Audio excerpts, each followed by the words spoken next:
Hello again, my DIY loving friends, and welcome to Medicated Housewife DIY, where crafting and mental health come together. Let's transform your space on a budget. Dive into the world of DIY with these beginner-friendly projects using mostly Dollar Tree finds. From chic home decor to practical everyday items, discover how to create stunning pieces without breaking the bank. Don't miss out on these easy-to-follow tutorials that promise big impact with minimal effort. So what are you waiting for? Let's go DIY together. For this DIY, I'm using a total of 72 wood cubes from Dollar Tree, as well as a total of 60 tumbling tower blocks, also from Dollar Tree, and super glue wood glue from Dollar Tree.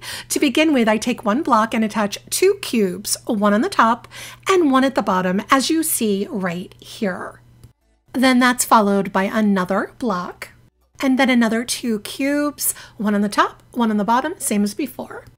And then another block. I think you can figure out the pattern. So this first row has 8 cubes and 5 blocks. Then we make a second row, and this time we're starting with 2 cubes followed by 1 block, so it's the opposite pattern.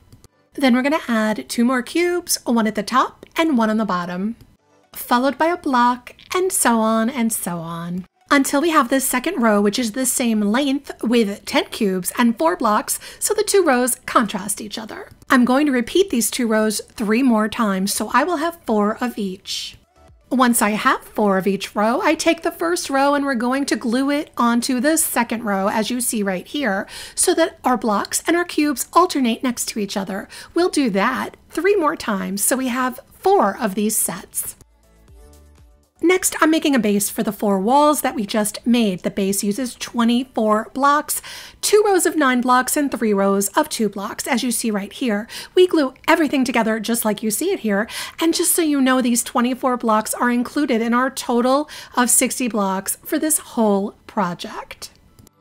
Once all my blocks dry, I'm using a combination of water and folk art antique wax, which I'll link for you in the description box below. I'm painting the whole base, front, back, and sides, using a dry paper towel to wipe away the excess wax, and then I move on to the 4 walls of the project, painting them with the same antique wax and water mixture on all sides of the 4 walls and making sure to get into all those nooks and crannies in there as well.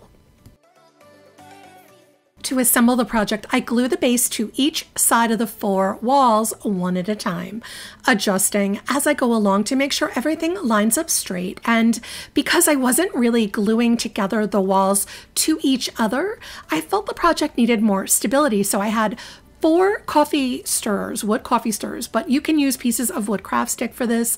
I painted them with the wax and I cut them to size and then glued them into the 4 corners so that they helped to attach the walls to each other while still blending in with the overall look. And this is my wood cube and tumbling tower block box, and hey, for all my tumbling tower block lovers out there, just another design to use in your arsenal. I really like the texture with the cubes jutting out, and I love this little box for plants or candles or anything really. Just an easy little DIY with some character. This next DIY is something new to me that I've been dying to try, starting with this plexiglass round I got on Amazon, and I'll link it for you below, but you can use any clear glass or plexiglass for this project, like from a Dollar Tree frame or something like that. And I removed the attached paper, which was really on there, and I did my best to avoid getting any marks or fingerprints on the plexiglass round.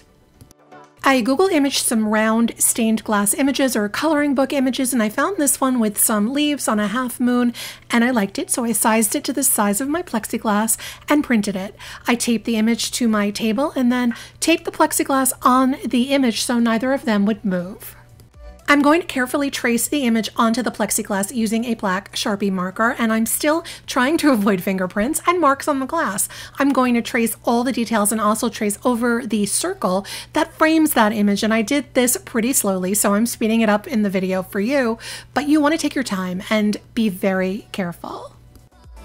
Next, I removed the paper from under the glass, and I got this plaid gallery glass leading from Amazon, and I'll link it for you below, but you can use black puffy paint or even some school glue that's mixed with black paint in a squeeze bottle to do this too. I'm using the leading to trace over the Sharpie lines, and this definitely takes a while. You don't want to rush it. This stuff is easy to use once you get the hang of it, but still you want to move slowly to keep your lines even and balanced. And yes, I traced over the circle frame with this stuff too. Next, I'm using Elmer's Crystal Clear Glue, which I'll link for you below, and I put a little in a shot glass, and I'm going to put a drop of this Apple Barrel white paint, which I'll link for you below. I put in a drop, mix it up real good, and I use that to paint the half moon shape of my image. And you only use a drop of paint because the more paint you use, the less transparent it'll be when it dries. So we are basically just coloring in inside the lines of our image. You kind of just fill in the lines, and the glue kind of self-levels like concrete or resin. Hopefully that makes sense to you.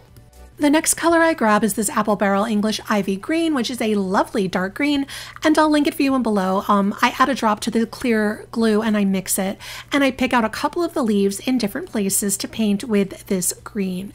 I didn't have a plan for these leaves. I just was winging it as I went along. So I paint a couple of the leaves with the Ivy Green, and overall this really is a relaxing and stress relieving project. I love coloring things, truly I do. I do wish I took some time though to get rid of all those bubbles before I finished this. So do as I say, not as I do, and poke all those little bubbles in your colors with a needle or something like that before the glue dries. The next green color I used was this Deco Art Hauser light green color, which I'll link for you below. I mixed a drop of it in the clear glue and picked out a few more leaves to color in using this color.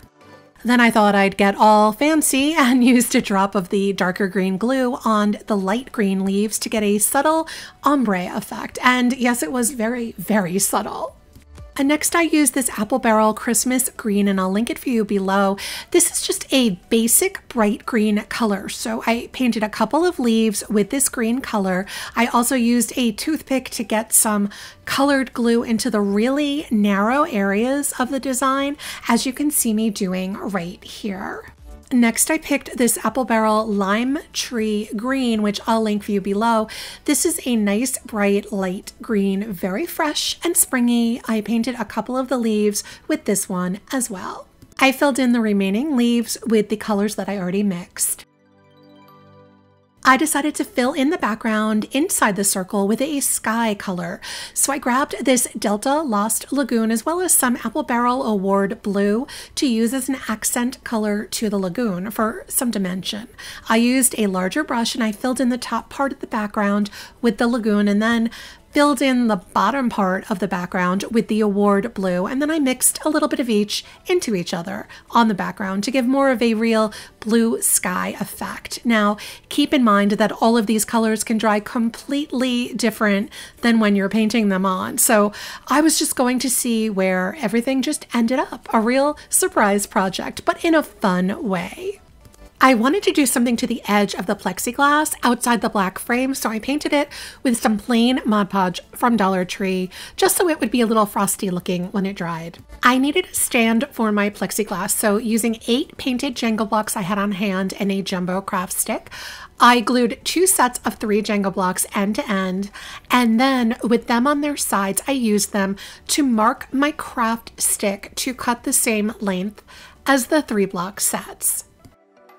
Once I cut the craft stick, I take one of my 3 block sets and I glue it on its side onto the back of the craft stick. Then using a blank plexiglass, I placed it in front of the blocks to see how much room I needed for it to stand up and mark that with a pencil. Then I'm going to glue my other 3 block set at the pencil line, leaving a space in between the 2 block sets. I take the remaining 2 single blocks and glue one on each side of the stand for extra stability. And this is my faux stained glass, if you haven't guessed already. I love doing this so much. What a fun project. Easy and great for kids too.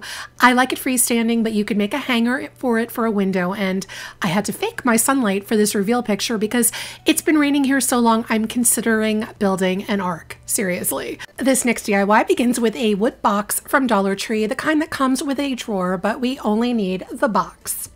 First, I paint the whole outside of the wood box using a mixture of water and antique wax.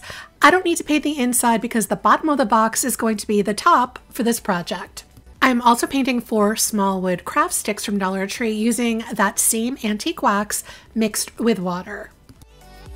I take 4 jumbo craft sticks and paint them with the water and antique wax mixture as well.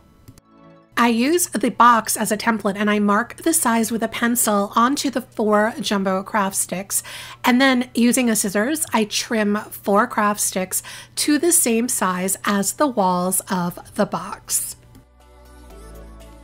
I'm going to attach each of the jumbo craft stick pieces to the bottom of the box, but for our purposes we will refer to it as the top of the box. So using some wood glue, I attach 1 piece of craft stick at a time, and I use a line of hot glue on the inside edge of the craft stick to secure it in place along with the wood glue until all 4 sides of the top of the box are covered. Next, I take 24 bamboo skewers and I want to trim them all to a 6-inch long length. So I used my favorite clippers, which I will link for you below, but you could also use a strong pair of scissors to cut these as well. I trim all 24 skewers to a 6-inch length. To start, I'm going to attach 1 skewer in each of the 4 corners of the top of the box, and I'm going to secure them in place with hot glue. Lots and lots of hot glue. Once the skewers are in the corners, I'm going to attach 5 more skewers to each of the 4 sides. So starting with 1 in the middle of the first side, followed by 2 more skewers on each side of that middle skewer. And I'm going to do that on all 4 sides. And I'm going to use a lot of hot glue to keep all those skewers in place. Next, I'm going to use the box as a template to mark the length of each wall on the box onto all 4 of the small craft sticks and then cut them to that size. Once the 4 small craft sticks are cut, I'm using wood glue to attach them together into a square shape. That will be the same size square as the wood box, and I let that square completely dry.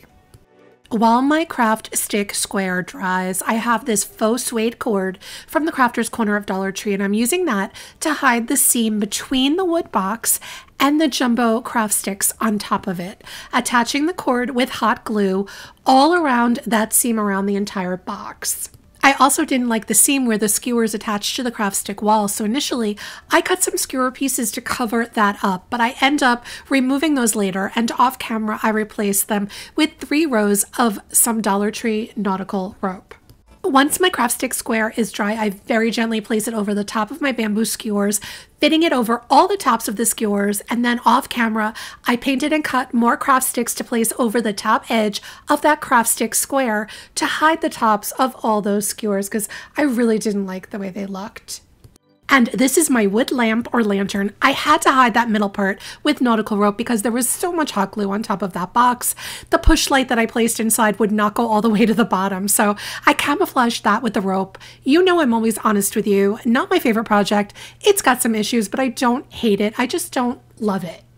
And you know the drill. I want to know what you think. Let me know in the comments which one of these quick and easy Dollar Tree DIYs was your favorite and why. You know I love hearing from all of you. And if you've enjoyed this DIY video, there's even more waiting for you. Just click the link on your screen for more Medicated Housewife DIYs. Also, I'd love for you to join our little crafting family and subscribe.